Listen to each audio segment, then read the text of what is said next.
Sabhuku weku village 5 pane nyaya yasvika asida kuti muitaure murimi zvamakaona pamwana agera apa muchizipira kuna mambo vapire imi nyaya iyi.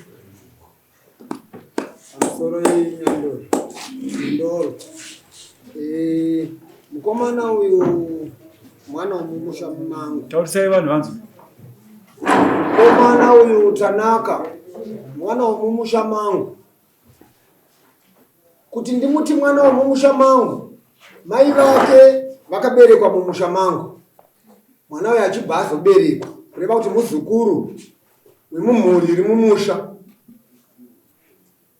Saka akauya kwandira achiti, Sabhuku ndinokumbirawo pekugara. Ndikati ko pauri kugara padivi. Zvikanzi ana sekuru vari kunditi kwete chidzokera kumusha kwako. Ndikati alright, ndazvinzwa. Chiregera ndinonzwa ana sekuru vako. Ndichibva ndaenda kuna ana sekuru vake. Sekuru vake vachibva vati, aiwa kwete, mwana uyu musamupe pekugara. Chikonzero ndechekuti mai vake vari kuti ngaachidzokera kumusha kuna baba. Ini ndikadzoka kwaari ndikati, zvino zvaungaita iwe ungatongofamba uenda kunokumbira uri wega. Ini ndichingokupupurira kuti uri mwana womumusha, anana sekuru varimo. Dambudziko randausangana naro kune mwana nderekuti haasi kuwadzana nana sekuru, kureva kuti ndinoda kuti uya kwandaita kunoku izvozvo ndipatsanurirwe ipapo kuti izvo zvino kana akasawirirana nana sekuru vaanogara navo mumusha ndinomutambira sei, nekuti akawana chinomuwana ndinofanirwa kunopira kuna nana sekuru vakabereka amai vake. Sekera ndauya kwamuri mambo kuti mundiudziwe kuti ndodii. Ana sekuru havasi kwaunogara. Ana sekuru variko vari kungoramba kuti aiwa musamupe. Iwewe ndanogara ana sekuru pasi wotsvaga chikonzero uona nemhosva. Kana uwana ane mhosva tozotangira ipapo. Musi wechina tinenge tiriko. Ndinotenda zvangu. Wotsvaga ane mhosva kuti ndana sekuru kana ndii. Ndizvo. Asi ndinerekutiwo manje isusu hatisati taakupa mastendi, hatipe mastendi izvozvizvo wamakatoti tipe ndo watichangopa tichajonga. Asi mastendi tinongoti kana achipiwa anongopiwa nenguva dzawo dzaanopiwa.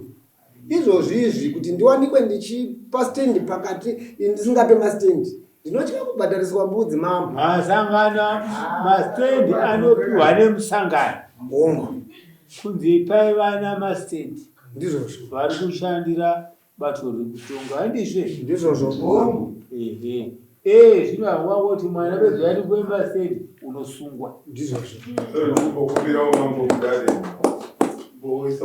Aiwa, inzwai ibetipedza. Mambo ane simba rekuti mwana aone stendi. Inini mwana womubhana. Unonzi ani wewe? Ndonzi Tanaka seno wako. Ndinoera soko. Inini babu wangu jaji anyasowasiya. Amai yangu vakatororwa kune imwe imba. Pakatangira nyaya pekuti ndanika kunisana kana ndakamita nemukadzi wangu. Aiwa, inyaya yautotswedza. Saka ana tampa task kuti anozwa. Tuya kuchina.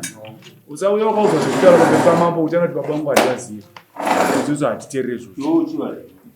Usaititongeti rangwara, usaine mashoko. Sabhuku, mushando wako vana vese havana vakwa. Chero vakada kujamba sei iwe ndiwe vana vako. Ende isu hatipe takakurerutsa. Wazvinzwa? Kuno kuti tinokutonga iwe hautongwe nevana. Wazvinzwa? Tisinoda sei?